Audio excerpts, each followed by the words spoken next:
আপনারা দেখতে পাচ্ছেন ভবানীপুরে কর্মী সভা এবং সেই কর্মী সভায় থেকেই আজকে বার্তা দেবেন রাজ্যের মুখ্যমন্ত্রী তৃণমূল নেত্রী মমতা বন্দ্যোপাধ্যায়।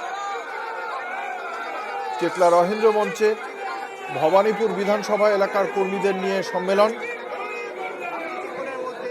উপস্থিত রয়েছেন অভিষেক বন্দ্যোপাধ্যায়, সুব্রত বক্সী, কলকাতা জেলা তৃণমূল সভাপতি দেবাশিস কুমার, মেয়র ফিরহাদ হাকিম সহ ভবানীপুরের জনপ্রতিনিধিরা উপস্থিত রয়েছেন সেখানে। ভবানীপুর কেন্দ্রে এসআইআর এর জন্য নাম বাদ গিয়েছিল প্রায় 47,000-এরও বেশি। ফলে সেই কেন্দ্র নিয়ে অবশ্যই স্ট্র্যাটেজি তৈরি করছে দল।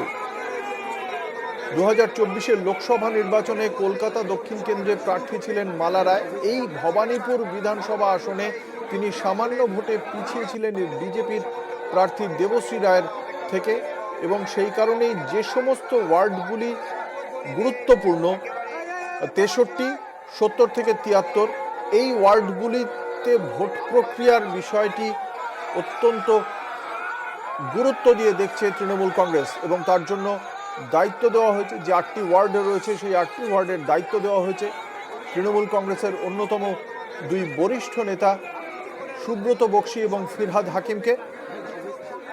এর পাশাপাশি অন্যান্য জনপ্রতিনিধি এবং তৃণমূল কংগ্রেসের শীর্ষ সংগঠকদের দায়িত্ব নির্দিষ্ট করে দেওয়া হবে আজকের এই বৈঠক থেকেই। একদিকে যেমন উন্নয়নের পাঁচালিয়া এবং তার পাশাপাশি তৃণমূল কংগ্রেস যে ইশতেহার প্রকাশ করেছে দিদির 10 প্রতিজ্ঞা, সেই প্রতিজ্ঞার কথাও থাকবে। নির্বাচনী প্রচার ঠিক কিভাবে করতে হবে তার সুর যেমন বেঁধে দেবেন রাজনীতির সুর, তার পাশাপাশি উন্নয়নের পাঁচালী এবং দিদির 10 প্রতিজ্ঞাও সামনে উঠে আসবে নির্বাচনের প্রচারে। ভবানীপুরে দ্বিতীয় দফায় নির্বাচন, অর্থাৎ 29শে এপ্রিল নির্বাচন রয়েছে ভবানীপুরে। এখনো পর্যন্ত এই কেন্দ্রে বিবেচনাধীন নামের সংখ্যাও নেহাত কম নয়। প্রায় 14,000-এরও বেশি ভোটারের নাম বিবেচনাধীন রয়েছে ভবানীপুর বিধানসভা কেন্দ্রে। সব মিলিয়ে এই কারণেই এই কেন্দ্র নিয়ে রাজ্যের মুখ্যমন্ত্রীর কেন্দ্র, সেই কেন্দ্রে অত্যন্ত গুরুত্ব দেওয়া হচ্ছে দলের পক্ষ থেকে। ভবানীপুর কেন্দ্রে মুখ্যমন্ত্রী মমতা বন্দ্যোপাধ্যায়ের বিরুদ্ধে প্রার্থী হয়েছেন ভারতীয় জনতা পার্টির পক্ষ থেকে শুভেন্দু অধিকারী। এই কেন্দ্রের নজর কাড়া কেন্দ্র, রাজ্যের সবচেয়ে গুরুত্বপূর্ণ কেন্দ্র বললে খুব একটা ভুল বলা হয় না, কারণ একদিকে রয়েছেন প্রার্থী রাজ্যের মুখ্যমন্ত্রী মমতা বন্দ্যোপাধ্যায়, তার বিরুদ্ধে প্রার্থী রাজ্যের বিরোধী দলনেতা শুভেন্দু অধিকারী।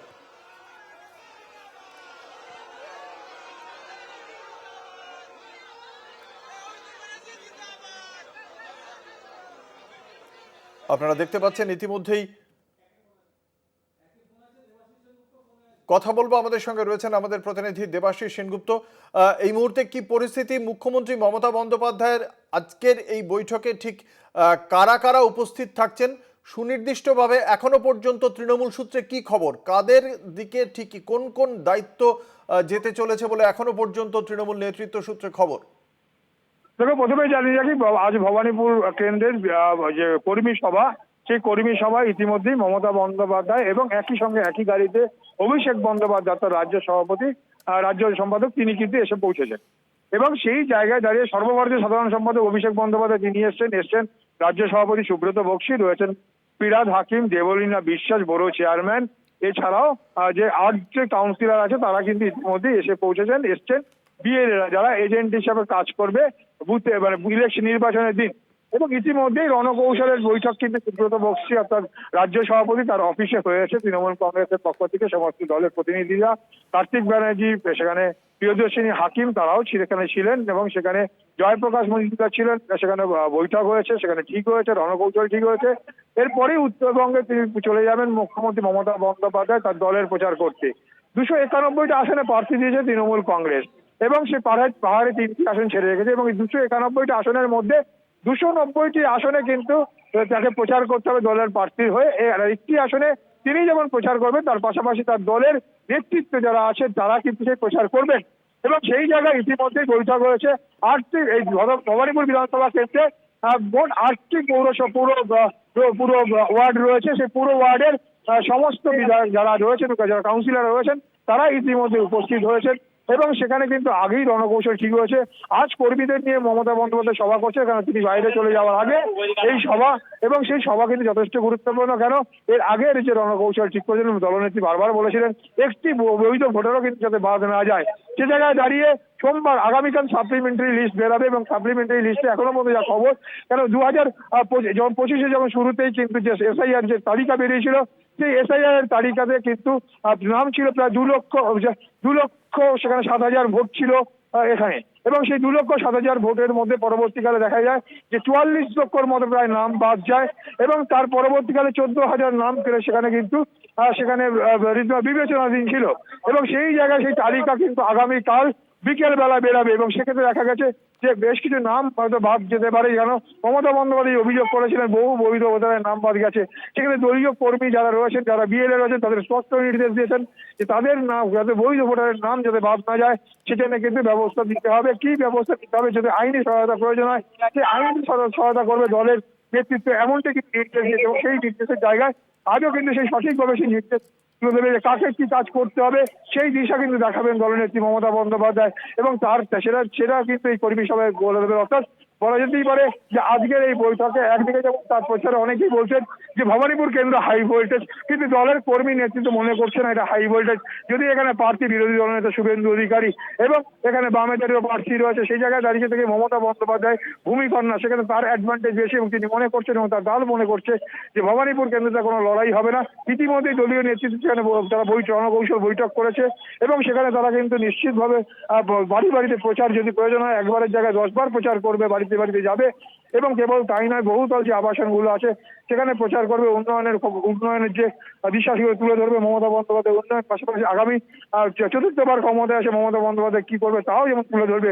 আর এই নিয়ে কিন্তু সে রণকৌশল বৈঠক তৃণমূল সূত্রে কিছু জানতে পারা যাচ্ছে সেই রণকৌশলে যে ওয়ার্ডগুলোতে পিছিয়ে ছিল তৃণমূল কংগ্রেস, দেবাশিস শুনতে পাওয়া যাচ্ছে তা কিন্তু দিক নির্দেশ করবেন মমতা বন্দ্যোপাধ্যায়। আর সে কারণে এই বৈঠক কেন, মমতা বন্দ্যোপাধ্যায় নিজের কেন্দ্রে থাকলে হবে না, 290টা কেন্দ্রে তাকে কিন্তু দৌড়াতে হবে তার দলীয় প্রার্থীর জন্য।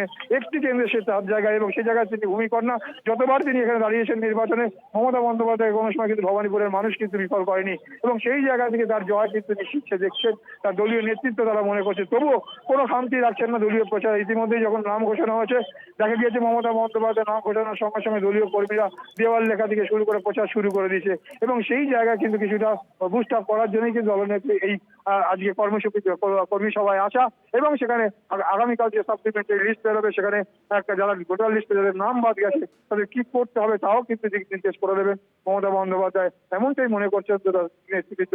এবং সেই জায়গা থেকে আজকে বৈঠকটি যথেষ্ট গুরুত্বপূর্ণ, কেন আগামী সপ্তাহের দিকে মমতা বন্দ্যোপাধ্যায় প্রচারে বেরিয়ে পড়বেন এবং সেখানে নিজের যে ওয়ার্ড, নিজের যে বিধানসভা কেন্দ্র সেখানে কিন্তু দেখবেন তার দলীয় পৌর প্রতিনিধিরা ইতিমধ্যেই দায়িত্ব বন্টন করেছেন কোন কোন ওয়ার্ডে কে কে দেখবেন, দায়িত্ব নেবেন এবং আজও কিন্তু আজকে শেষ মুহূর্তে চালিয়ে নেবেন। খামতি যাতে না রাখে কোনো মতে, মানুষের সঙ্গে যেতে হবে, মানুষের কাছে যেতে হবে এবং উন্নয়নের প্রচার, উন্নয়নের যে কথা সেগুলো তুলে ধরতে হবে মমতা বন্দ্যোপাধ্যায়ের উন্নয়নের কথা। এবং বিরোধীরা যে প্রচার করছে সেই প্রচারের কিভাবে জবাব দেবে, বিরোধীদের কুৎসার জবাব কিভাবে দিতে হবে তা কিন্তু ঠিক করে দেবেন মমতা বন্দ্যোপাধ্যায়। সব মিলিয়ে বলা যেতে পারে আজকের এই কর্মী সভা তৃণমূল কর্মীদের কাছে রীতিমতো উজ্জীবিত করার সভা এবং সেই জায়গা থেকে তাদের জয় নিশ্চিত, তাদের দলনেত্রীর জয় নিশ্চিত, এমনটাই কিন্তু তারা কিন্তু মনে করছে। তারা কখনোই মনে করছে না যেটা হাই ভোল্টেজ, অর্থাৎ তাদের কাছে এটা কিন্তু কেবলমাত্র অন্যান্য প্রার্থীর মতোই। তবুও সেক্ষেত্রে যেহেতু মুখ্যমন্ত্রী এই কেন্দ্রের প্রার্থী, অর্থাৎ সেক্ষেত্রে দাঁড়িয়ে আগামী দিনে রণকৌশল ঠিক হবে, কিভাবে ভোটারদের যাদের নাম বাদ গেছে তাদের নাম উঠিয়ে তুলবে তা নিয়ে কিন্তু দলনেত্রী নির্দেশ দিতে পারে, এমনটাই মনে করছে অন্তত তাদের কর্মী সমর্থকরা এবং তারা মানুষের সঙ্গে ছিল, আছে, থাকবে। এই বার্তা কিন্তু মমতা দিয়েছে এবং আজও কিন্তু সেই জায়গায় বুঝিয়ে দেবে যে যাদের নাম বৈধ ভোটার, একটি বৈধ ভোটারের নাম কিন্তু যাতে বাদ না যায় সে ব্যাপারে কিন্তু দলনেত্রী যে নির্দেশ দিয়েছে সেই নির্দেশ তারা অক্ষুণ্ণ করে রাখবো শুনতে পাওয়া যাচ্ছে তারা পালন করতে কিন্তু তারা সেই শপথ আজকের এই বৈঠক থেকে কর্মী সভা থেকে নেবে এমনটাই মনে করছে। দেবাশিস, গতবার 2024-এর যে লোকসভা নির্বাচন সেই নির্বাচনে যে 8টি ওয়ার্ড নিয়ে ভবানীপুর, সেখানে প্রায় বেশ কয়েকটি ওয়ার্ডে পিছিয়ে ছিল তৃণমূল কংগ্রেস। সেক্ষেত্রে সেই ওয়ার্ডগুলির দায়িত্ব কোন বরিষ্ঠ নেতার ওপর অর্পিত হচ্ছে, কি জানা যাচ্ছে? দেখো একদম যেখানে সেখানে রয়েছেন, কিন্তু এখানে সুব্রত বক্সি সেখানে রয়েছেন অসিত বিশ্বাস, রয়েছেন ফিরহাদ হাকিম নিজেও কলকাতা কোর্ট কেন্দ্রে তিনি প্রার্থী। সেক্ষেত্রে দাঁড়িয়ে তার দলের হয়ে কিন্তু প্রিয়দর্শিনী হাকিমও কিন্তু রণকৌশল বৈঠকে ছিল। অর্থাৎ বলা যেতেই পারে যে সে জায়গায় আগে দেখা যায় লোকসভা নির্বাচনে যে কয়েকটি আসনে কয়েকটি ওয়ার্ডে তার দল কিছুটা হলেও পিছিয়ে ছিল তৃণমূল কংগ্রেস। সে জায়গায় দাঁড়িয়ে কিন্তু দেখতে হবে যে প্রার্থী কে ছিল। প্রার্থী এক্ষেত্রে মমতা বন্দ্যোপাধ্যায়। অর্থাৎ একটা কথা পরিষ্কার রাখতে হবে, বাংলার যাকে দেখে সারা বাংলায় ভোট হয়, যার মুখে দাঁড়িয়ে মানুষ কিন্তু দুহাত তুলে আশীর্বাদ করে তৃণমূল কংগ্রেস, সেক্ষেত্রে দাঁড়িয়ে ভবানীপুর বিধানসভা কেন্দ্রে প্রার্থী নিজে। অর্থাৎ সেক্ষেত্রে কিন্তু এই আগের ফলাফল, অর্থাৎ আগে যা ফল হয়েছে 2024 নির্বাচনে, সেই ফল কিন্তু সেখানে কিন্তু এক থাকবে না। মমতা বন্দ্যোপাধ্যায় নিজের প্রার্থী কেন, মমতা বন্দ্যোপাধ্যায়কে দেখে রাজ্যের 291টি আসনে কিন্তু তার দলের লোক ভোট দেবে, তাদের দলের কর্মী সমর্থকদের ভোট দেবে মানুষ। আর সেই জায়গায় সেই ভরসা আছে ভবানীপুর কেন্দ্রের মানুষদের প্রতি মমতা বন্দ্যোপাধ্যায়। কারণ মমতা বন্দ্যোপাধ্যায়কে কিন্তু আজও পর্যন্ত কিন্তু কোনোদিন মমতা বন্দ্যোপাধ্যায়কে ভবানীপুর কেন্দ্র কিন্তু কখনো বিফল করেনি, সেই বিশ্বাস আছে। কেন, ভূমিকর্ণ মমতা বন্দ্যোপাধ্যায় তার প্রচার যেমন করবে, সেই প্রচারের পাশাপাশি প্রতি তার দলের কর্মী সমর্থক যারা আছে তারা কিন্তু যোগাযোগ রাখে তার অঞ্চলের মানুষদের সঙ্গে। অর্থাৎ কারণ কোনো ক্ষোভ, কোনো অভিযোগ, অভাব অভিযোগ তা কিন্তু মীমাংসা করে দলের যারা প্রতিনিধি আছে। সারা বছর তারা কাজ করে, 365 দিন মানুষের সঙ্গে থাকে, সেই বিশ্বাস তারা রয়েছে। অর্থাৎ 2024 যে নির্বাচনে যে ফল কয়েকটি জায়গায় গিয়েছিল, সেই ফল মমতা বন্দ্যোপাধ্যায়ের প্রার্থী হিসেবে তা কিন্তু পড়বে না, এমনটা কিন্তু তার বিশ্বাস, তার দলের নেতৃত্বের বিশ্বাস। তাই সকলেই এটা হাই ভোল্টেজ ভাবলেও কিন্তু কখনো তৃণমূল কংগ্রেসের নেতৃত্বে যারা আছে বা কর্মীরা যারা তারা মনে করছে না এটা হাই ভোল্টেজ। যদিও বিপক্ষে রয়েছে, সেখানে কিন্তু বিরোধী দলের নেতা রয়েছেন শুভেন্দু অধিকারী প্রার্থী ভবানীপুর কেন্দ্রে, কিন্তু তারা মনে করছেন এই কেন্দ্রে অন্য যা কেন্দ্র। একেবারে ধন্যবাদ। আমাদের সঙ্গে ছিলেন আমাদের প্রতিনিধি দেবাশিস সেনগুপ্ত।